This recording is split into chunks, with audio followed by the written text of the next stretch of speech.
स्थापकाय च धर्मस्य सर्वधर्मस्वरूपिणे स्थापकाय च धर्मस्य सर्वधर्मस्वरूपिणे अवतारवरिष्ठाय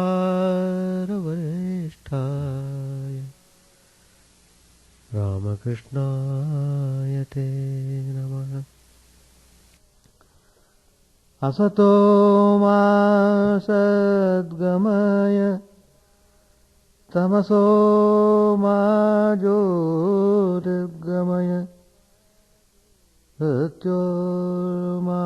मृतंगमय। ओम शांति शांति शांति। Let us offer our salutations to Sri Ramakrishna, the embodiment of all religions, the Supreme God Incarnate, who came to establish universal religion. Let us offer our prayers and salutations to Him. Let us pray to Him to lead us from the unreal to the real, to lead us from the darkness of ignorance to the light of knowledge, to lead us from death to immortality.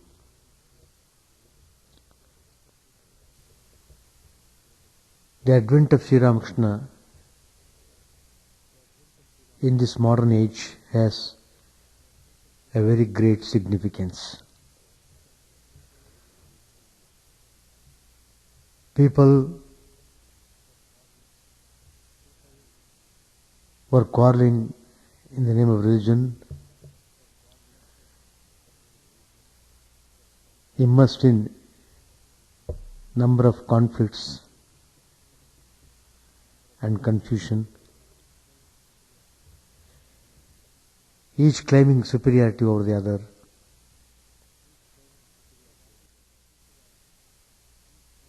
It was as if people are not going in a proper direction. People were not following the values in life and practicing spirituality in the real sense of the term. So it was very necessary to give direction to the people who are in utter confusion about understanding and practicing religion.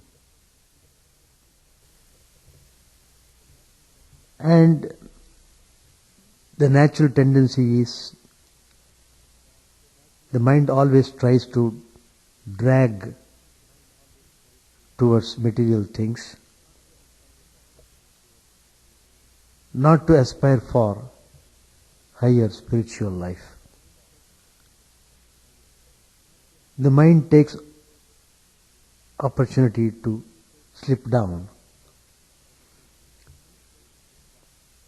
but that is the real game we have to face in this human life.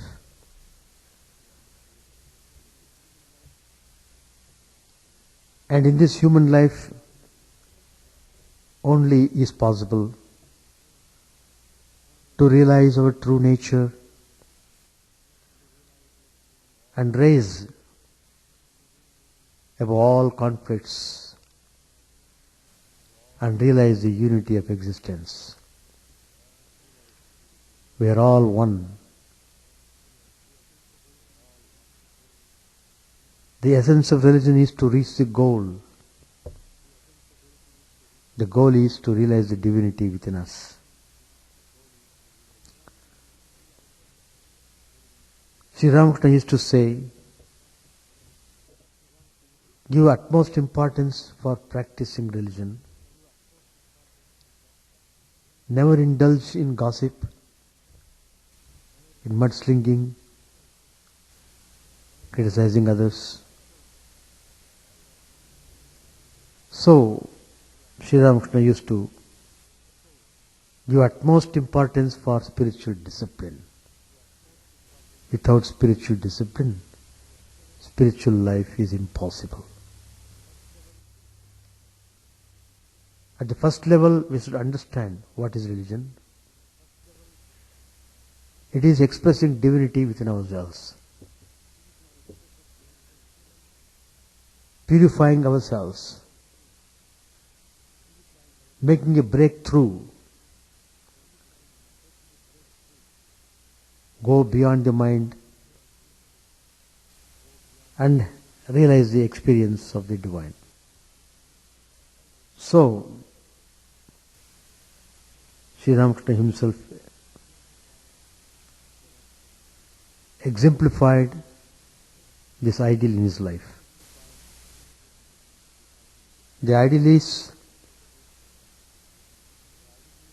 realization of the ultimate reality, which alone can give man supreme fulfillment and everlasting peace and bliss. This is the essence of all religions.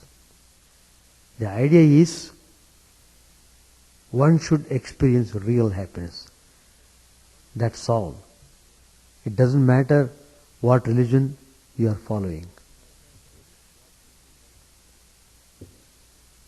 Spiritual life gives utmost importance for practicing, not simply theorizing.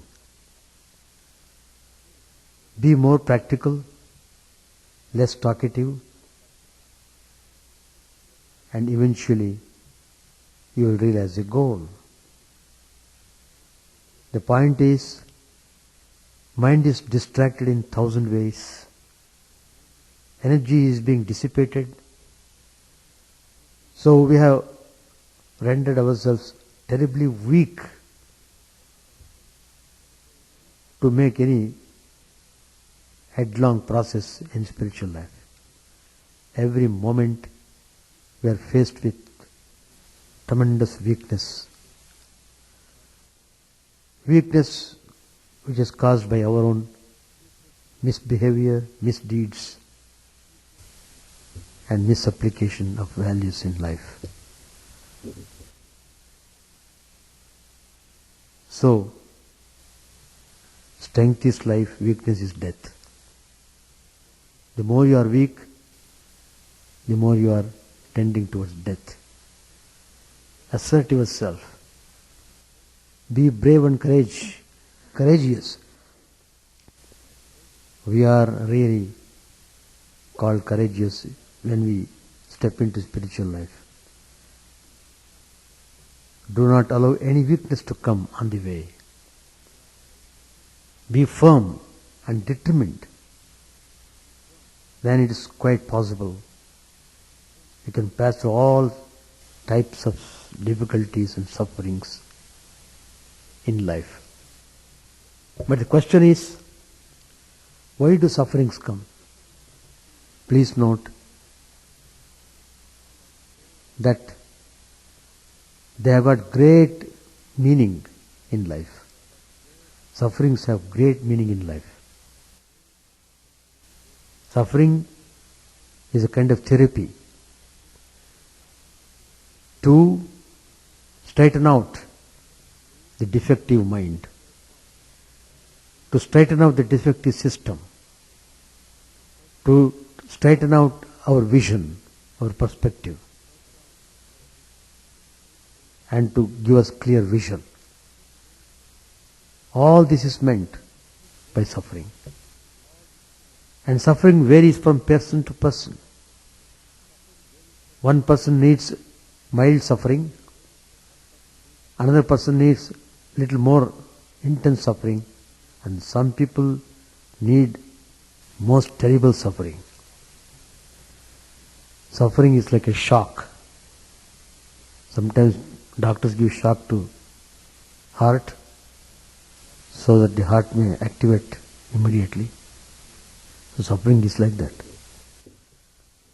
If you understand the great importance of this suffering, then it gives us a lift to our being, to our spirit. We rise up. Yes, suffering means like this. And suffering also paves the way, an exit door. When you get out of suffering, you get into tremendous peace and joy. As long as you are in bondage, you are in suffering. Sometimes you are aware of it, sometimes you are not aware of it. But suffering is there. In short, bondage is suffering. Bondage is suffering. Liberation is bliss. You have to liberate yourself. You have to come out of the cage of this body-mind complex. You are neither the body, nor the mind, nor any of this system. You are eternally pure, ever-existent, blissful Atman consciousness. Most fantastic experience it would be. That's why when a spiritual aspirant absorbs himself in deep meditation, the whole mind is focused on the divine. Then in the course of concentration and meditation, he rises up and goes beyond the mind level and realizes his true nature. He is lost in ecstasy. And that ecstasy is indescribable. And it is permanent experience. It is not escaping one. It is permanent. Once you realize that, it stays with you forever.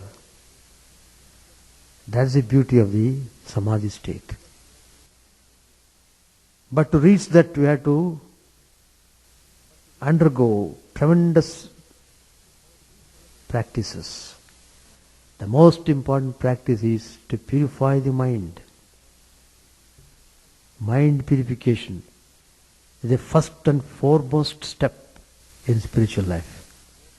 Without purification of mind, you can't produce even an inch in spiritual journey. So spiritual journey starts with the purification of the mind. To the extent your mind is purified, to that extent you are moving forward in spiritual life. So, your attention should be to keep the mind clean, pure, free from all impurities, jealousy, hatred, anger. These are the impurities of the mind. Really, these are the enemies which we have to fight. So, the desire for passion, desire for fulfilling our endless desires, jealousy, hatred, ego, all these things are tremendous enemies residing in everyone's mind. So we have to take steps how these enemies are killed. If you are really angry, be angry towards your impurities. Try to get rid of them with utmost anger. Well, I should fight them out. So, mind purification, chitta shuddhi yogaha. Patanjali says, great Maharshi, chittavritti nirodha. So controlling of mind is a big subject, and spiritual life starts with controlling of mind. That's the point. And about the existence of God, all over the world there's tremendous debate whether God exists or not. Who is God? I am God. people go to that extent of boasting themselves as God themselves. Just like in Lord Krishna's life, there's a story of Paundraka. There was a king of a kingdom who was boasting himself as Krishna. I am Paundraka Vasudeva. Anyway, that fake one was killed by Lord Krishna. So we are all behaving in the same way. We are boasting ourselves. We think we can do anything and everything. In a way, we are abusing the value of freedom, the value of life. So it really impresses upon us the urgency of getting spiritually educated. That spiritual education is possible only through spiritual retreats, which we are conducting every summer in this most fantastic surrounding, wherein you really drink the nectar of spiritual teachings. So, God, people keep on debating. They were debating in the past. They are debating now, and they debate in the future also. It goes on like this. So, first of all, you must clear your mind about this tremendous doubt. Doubt is also a great obstruction in life. Samshayatma vinashyati. There's a great saying in Sanskrit. A doubtful person ruins himself. Doubts are all right in a limited way. Don't stretch it too much. Fire in a limited way is helpful, constructive. You can do many things. You can cook your food. You can have warm place, etc., etc.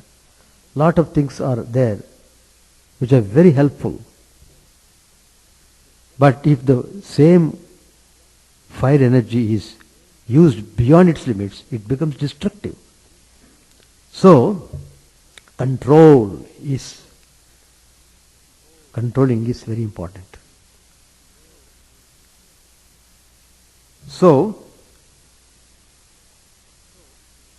Sri Ramakrishna said, what Sri Ramakrishna is telling is not simply mere words as we talk. It's not like that. These are words of experience, words of realization, words of nectar coming through the realized saint, an incarnation. He said, well, God is both visible and invisible. Both are true. He is invisible, he is also visible. He is visible to the pure souls, he is invisible to the ordinary mortals. But the one fact that is very important for us to know is God is there, he is everywhere. He is there and he is everywhere. He is not only inside us, he is outside of us also. There is a great story of a very great devotee, Dhruva, a young boy. He went out of the home, kingdom, to see Narayan, the Supreme Lord of the universe. Young boy, kid. But his purity level was so high, he was so innocent and guileless, he got immediate blessings. The great Narada Maharshi, he came and looked at this boy, and immediately he was provoked to initiate this boy into spiritual life. And Narada Maharshi, through talking with him, understood that this boy was really most sincerely seeking to see Lord Narayan, the Divine Lord, the Supreme, the Divine Lord Supreme of the universe. His sincerity was at most 100% pure, honest. So immediately Narada Maharshi, without questioning further, he initiated him into the Narayan mantra, the divine mystical mantra, and he told him how to practice it. And this boy believed what the Narada Maharshi said. He went to the forest without any fear. That is another important qualification. To be in spiritual life means you have to be fearless. Fearless means you must not fear even death. Let anything. I am not this, any of these things. So this boy was so focused. He was totally fearless, totally devoted. He practiced according to what Narada Maharshi instructed, and finally he got the vision of Lord Narayan. He came. So when he saw Lord Narayan, when he was meditating, he was so happy and peaceful and blissful, he forgot himself totally. Then Lord Narayan began to speak to him in his own language. My child, open your eyes and see me. And Dhruva said, Oh Lord, I am seeing you within my mind. What is the need for me to see outside? No. You have got one experience, you are seeing me inside. That is partial experience. Open your eyes and see outside also. Then becomes full experience. Then the boy opened his eyes. To his utmost happy state. He saw the same Narayan whom he was seeing in his mind, so blissful. Same Narayan is standing outside of his mind. And he opened his eyes. And he was so full of joy. Then his experience became full. It is matured experience. What is matured experience? Seeing God not only in yourself, but in the whole universe, in the whole cosmos. There is nothing but God and God alone. God alone is existing everywhere, in different forms, in different varieties. He is present in all plants and beings, animals, human beings, in everyone, whatever you see, whatever you don't see. There is nothing where there is no God. And that is the beauty. Same thing we read in another story that comes in our famous scriptures. It is not a fiction. It has happened. All our individual life is nothing but a story only. Each one's life is a story. There also a boy, Prahlad, he was totally devoted to Lord Vishnu, the Lord of the universe. His father was quite opposite. So there was a bitter fight between father and son.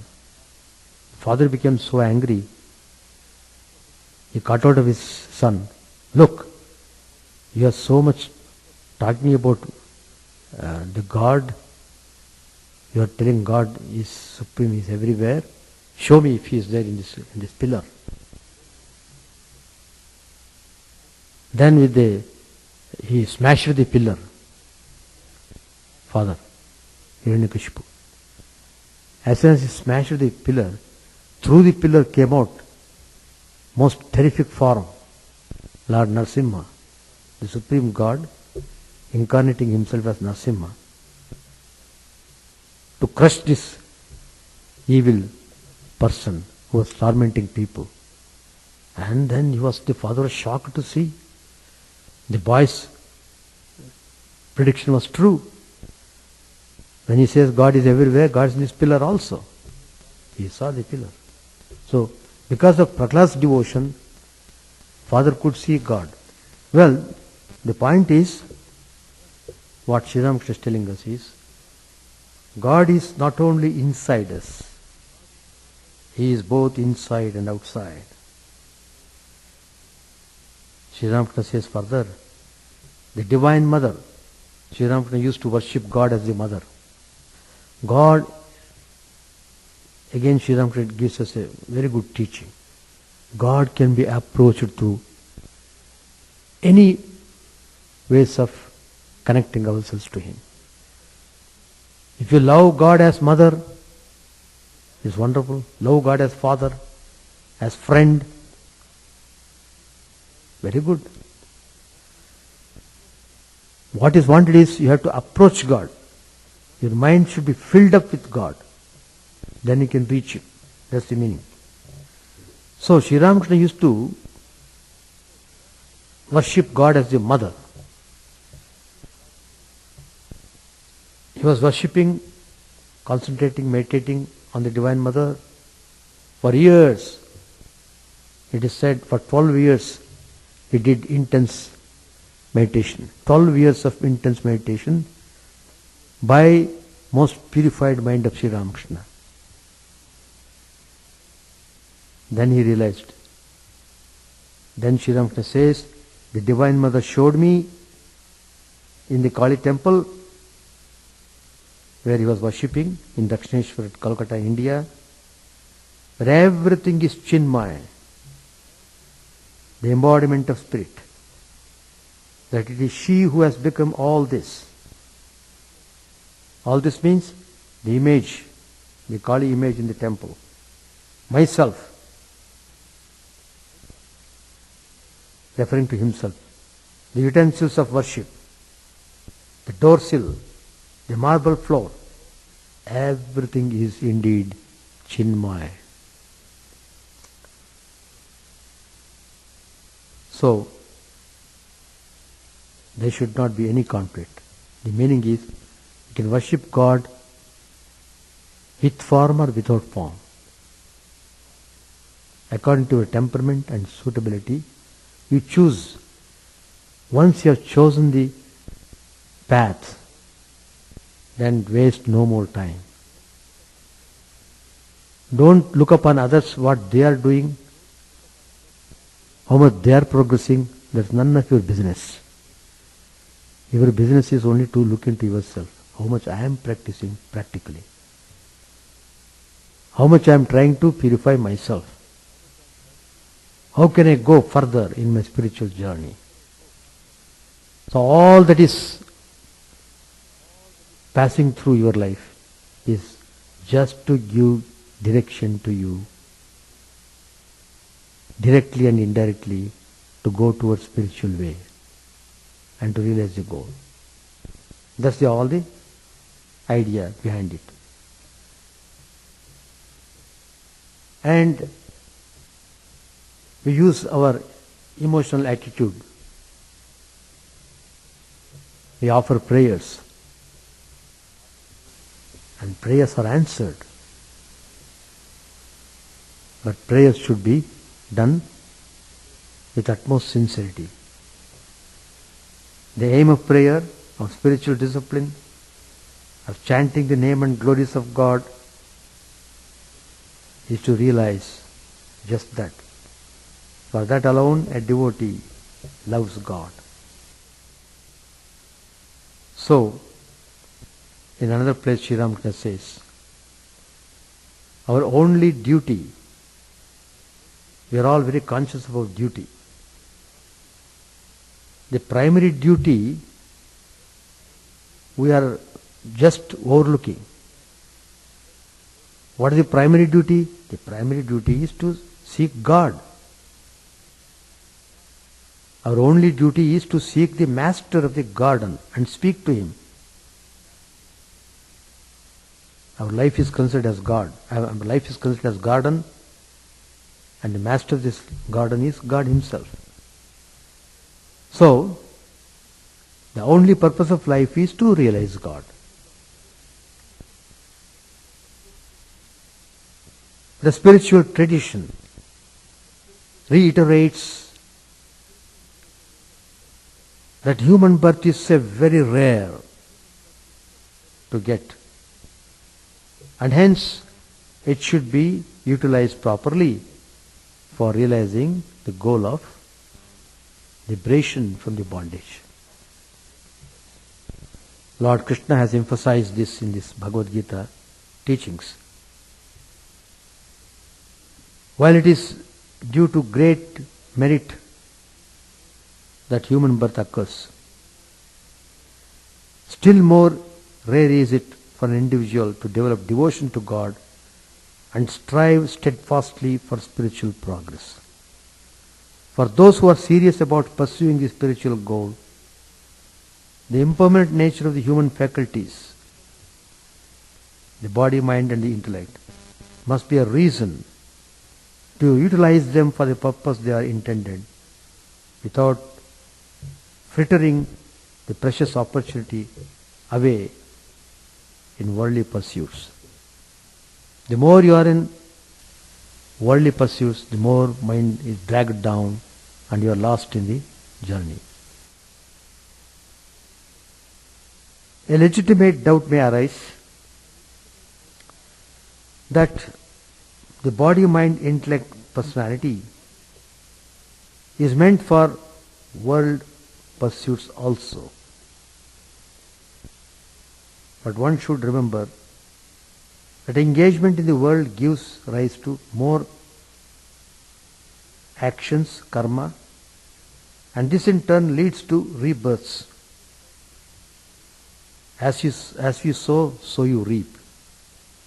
Good, good, bad, bad. None can escape the law. This is the most convincing law of cosmos.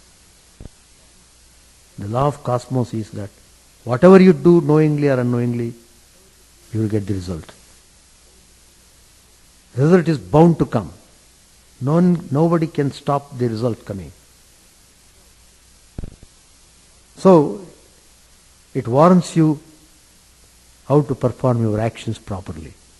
According to the spiritual instructions, one should follow the actions. So you need to know how to do the things properly. It is very important, and that needs education. Adhyatma Vidya, spiritual education. That's very important.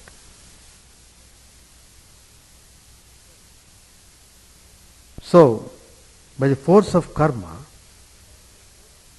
that has brought about this birth, a person will enjoy whatever he has to without effort on his part. Hence, there is no need to waste all the energy and the time at one's disposal in merely accumulating wealth and merely achieving materialistic goals.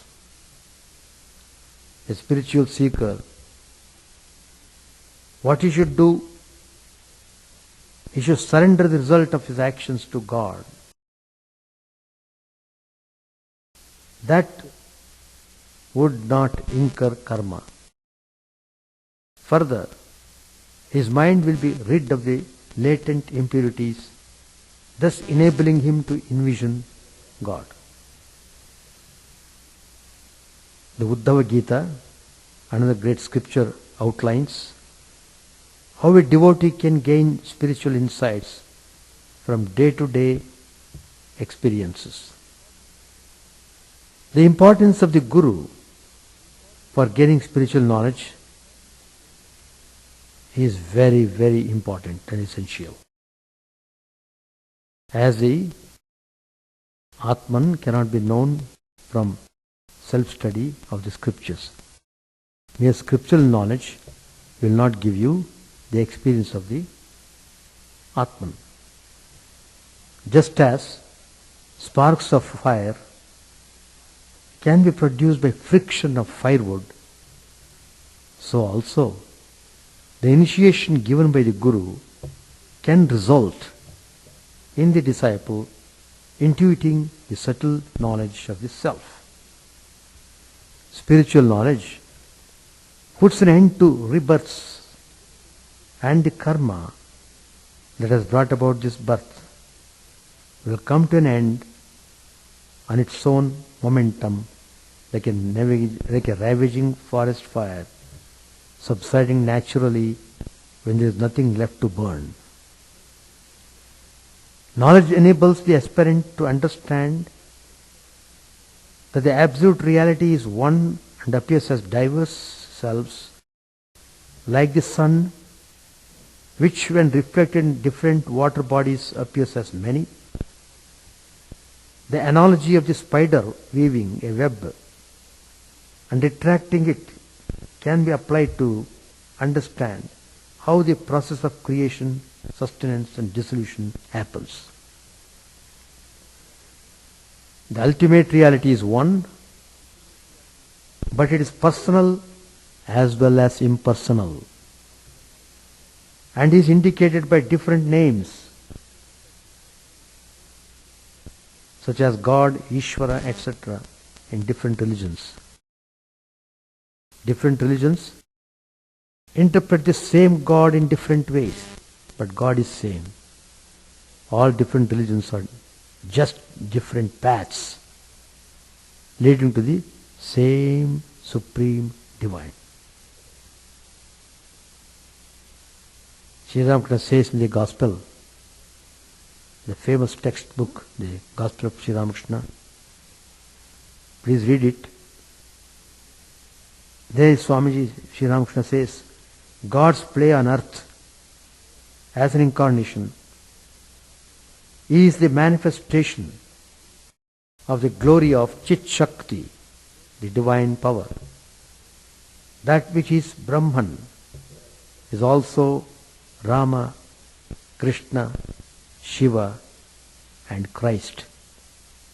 All gods and goddesses, all incarnations are just the manifestations of the same divine absolute Brahman. This world play is nothing but the power of the Brahman, which we call it as Maya, Chit Shakti. So Brahman and his power, they are inseparable. So this world is nothing but the power of Brahman, power of God. The man of knowledge reasons about the world through the process of not this, not this, and at last reaches the eternal and indivisible Satchidananda.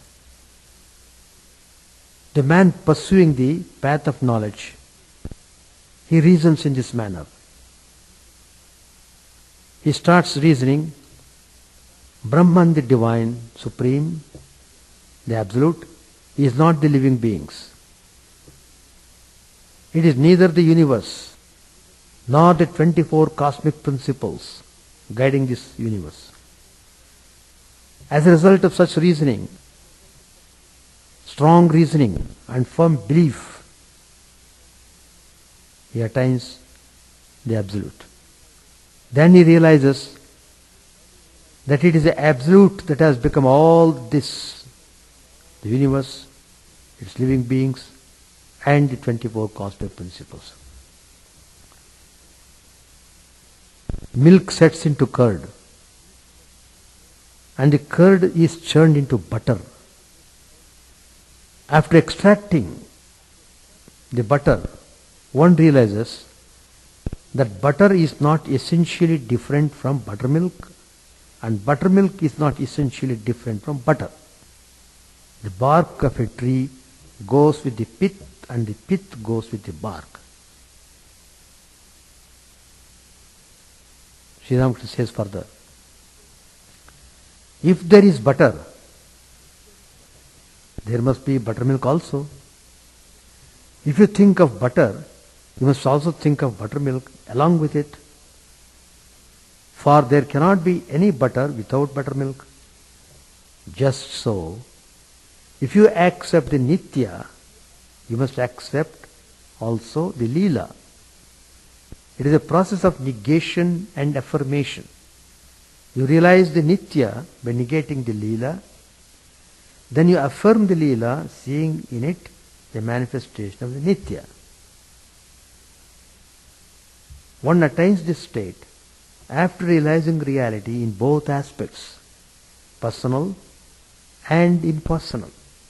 The personal is the embodiment of Chit consciousness, and the impersonal is the indivisible Satchidananda. Brahman alone has become everything. Therefore, to the Vijnani, the man of superior knowledge, this world is a mansion of mirth. But to the Jnani, the pursuit of spiritual knowledge, is a framework of illusion. The ultimate reality can be realized through various paths taught in world religions. Sri Ramakrishna tells very emphatically, all religions are true insofar as they lead to the same ultimate goal. Sri Ramakrishna said to the disciple, you see how many opinions there are about God? Each opinion is a path. There are innumerable opinions and innumerable paths leading to goal, leading to the same God. Then the disciple asked Sri Ramakrishna, then what should we do? Devotion to one's own path and respect for others. Sri Ramakrishna said, you must stick to one path with all your strength. A man can reach the roof of the house by a stone stairs, or by means of a ladder, or by means of a rope ladder, or simply a rope, or even by a bamboo pole. So all this means you can reach the rooftop. But he cannot reach the rooftop if he sets foot now on one and now on another, keep on changing the way to go. He can never reach the rooftop. He should firmly follow one path, follow one route, you will reach. Likewise, in order to realize God, a person must follow one path with all his strength. But at the same time, you must regard other views as so many paths leading to God. You should not feel that your path alone is the only right path and that other paths are wrong. No, you should not have this attitude. You must not bear malice towards others. Well, to what path do I belong? Keshav Sen used to say to me, you belong to your path. You are gradually accepting the ideal of formless God. Shashadhar says that I belong to his path. I mean Sri Ramakrishna. Vijay too says that I belong to his path. So everybody is telling that Sri Ramakrishna belongs to his path. Anyway, this important teaching is very clear to us. that all paths are true. That fundamental conception you must have. All paths are true. Don't waste your time. Don't try to convince others. Don't unnecessarily talk. Use all your energy in moving forward in your spiritual path which you have chosen. And the third point Sri Ramakrishna tells is that God is both with form and without form. Take any form you want. All the divine forms are His own forms. Take any form. Every form has got the same manifestation of the Divine Supreme. Choose any path. That's the way of God. God has given so much freedom to us. See how He is telling? He doesn't say, choose only this form. You should not look into any other form. He doesn't say that. Choose any form you want. Rama, Krishna, Shiva, Shakti, Kali, Christ. Take any form. You will be blessed. And next important point, Sri Ramakrishna very clearly tells is spiritual discipline. Controlling of mind, purifying the mind. That's the basic foundation.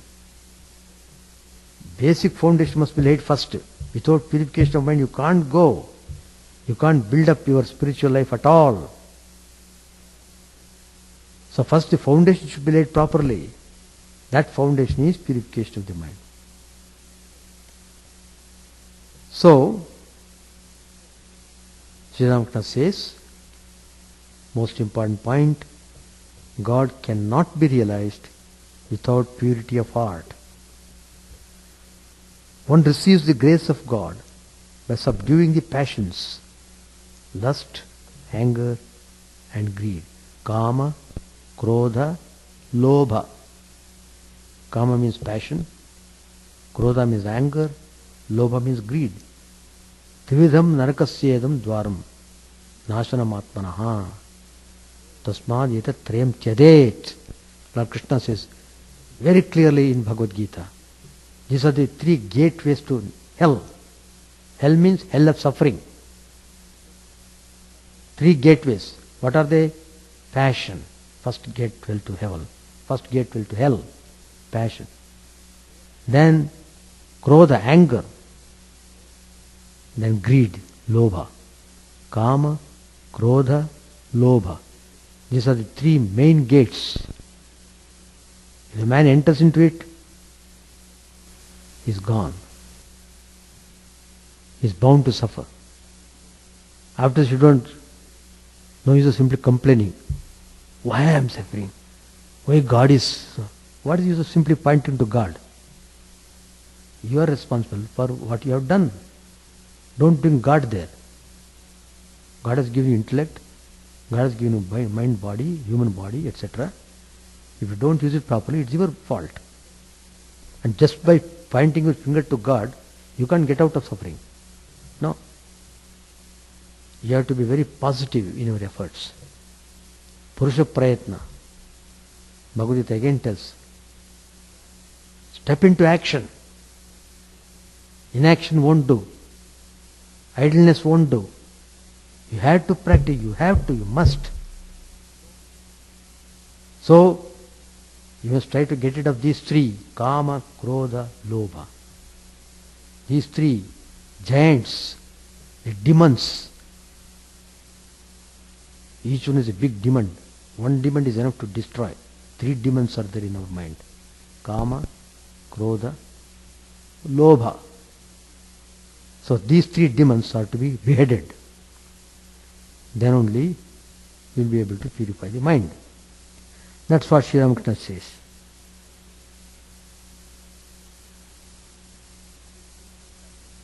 Through spiritual practices, what will happen? All the evil tendencies are burnt out. And divine grace can redeem even the worst sinner. So, Even the worst sinner has a hope. Apichesu duracharo bhajate ma mananya bhak. Lord Krishna says in the Bhagavad Gita, even the most worst sinner on this earth, if he takes to my divine name, he will be freed from all these sins. All his sins will be washed away, will be burnt out. How? The grace is superior power. The grace can burn anything. It's through grace only all the impurities of the mind can be burnt. So to invoke grace, you must do spiritual practice. That's the important point. So another most important point Sri Ramakrishna tells is, do not brood over past mistakes. Do not keep brooding, but should develop a positive outlook on life by depending on God. Try to be more ethical, moral in your life. As much as you can. As much as you can do. According to your limits, according to your means. Be ethical, pure and moral. All worship and spiritual disciplines are directed to one end alone. What is that end? End result? To get rid of worldly attachment, properties, wealth, name, fame, power, position, family, relations, friends, kith and kins. All this. So, as long as you are attached to these worldly things, there is no hope of your getting out of this worldly mire and getting into spiritual way. So, all worship and spiritual disciplines are engaging your mind in a positive way, and that will give you a kind of strength to get rid of most difficult attachment. The more you meditate on God, the less you will be attached to the trifling things of the world. The more you have the love towards lotus feet of God, the less you will crave the things of the world or pay heed to creature comforts. So, another point Sri Ramakrishna tells in the Gospel, which is also very useful for all of us to know, because sometimes people feel, oh, I am ordinary human being, how can I realize God? This kind of dispirited thinking will come.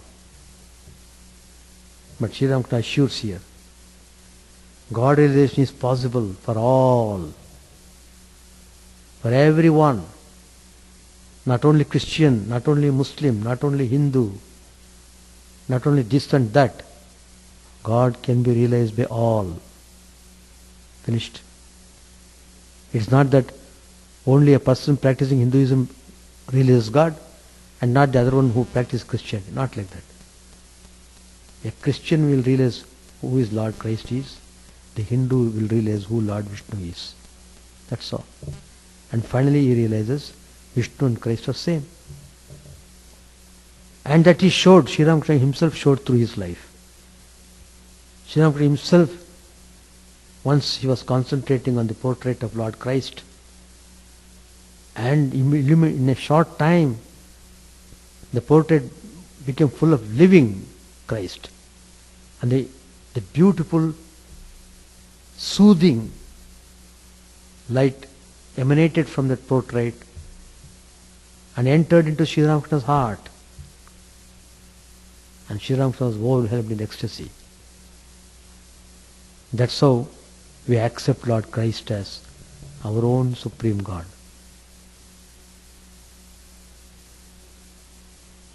And again, there are family people who feel probably discouraged for no reason.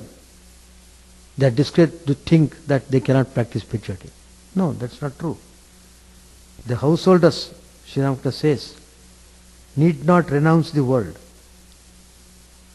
but they should pray sincerely, practice discrimination between the eternal and the temporal, and remain unattached. God listens to sincere prayer.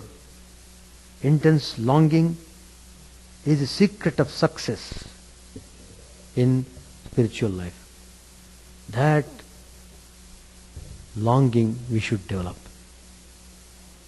That means all your other desires are consumed by the strong desire to realize the truth. So let us try to focus on these most wonderful teachings of Sri Ramakrishna, which are universal, which can be practiced by anyone on this earth. Sri Ramakrishna emphasizes practice, practice, practice. That's all that is needed. Spiritual life means practice. Spirituality means practice. Experience means practice. Practice, practice, practice. End result, experience. Then you will know what reality really means. It may take tremendous amount of energy, tremendous amount of time. It depends upon the status of our mind. Mind status. Accordingly, your results are also connected with. So let us not worry about things. Focus on today. This is saying, great saying, that past is history, present is gift, future is mystery. Try to remember the statement and be peaceful and happy. Carry on teachings of Sri Ramakrishna. Without knowing, you become universal. Without your knowledge, you love everybody. You don't have to express it. Your expression, your behavior, your actions all tend to love everyone that comes into your orbit. Not that you go and hug people, not like that. People who come into your orbit feel the vibrations of your love. That's all. That's all what it means. God is love. Love is God. Thank you very much. Om Sahana Vavatu Sahanau Bhunaktu Sahaviryam Karavavahai Tejasvinavadhitamastu ma vidvishavahai. Om Shanti Shanti Shanti. Harihi Om. May the Divine Spirit protect us, guide us, give us strength and right understanding. May we not hate one another. May love and harmony be with us all. Peace, peace, peace be unto all. May the Divine Lord protect us. May He nourish us. May we work in harmony with great vigor. May our study be illuminating and fruitful. May we not hate each other. Peace, peace, peace be unto all.